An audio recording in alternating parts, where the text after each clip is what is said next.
Hey there, today we're going to be taking a look at the Hummingbird feeder by the company First Nature.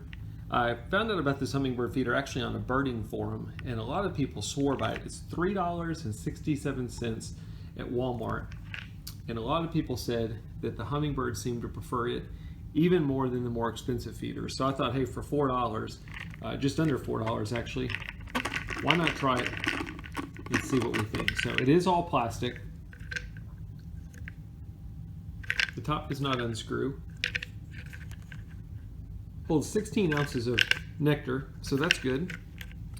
See if I can get you a still shot of the tag. So with all my videos, I like doing these unboxing videos because there's somebody else out there who's just thinking about buying the same item, wants to get an idea of what's it like. There's not a built-in ant moat. There is an edge on the side here, but because when you fill it, you put your nectar in like this, and then you turn it upside down.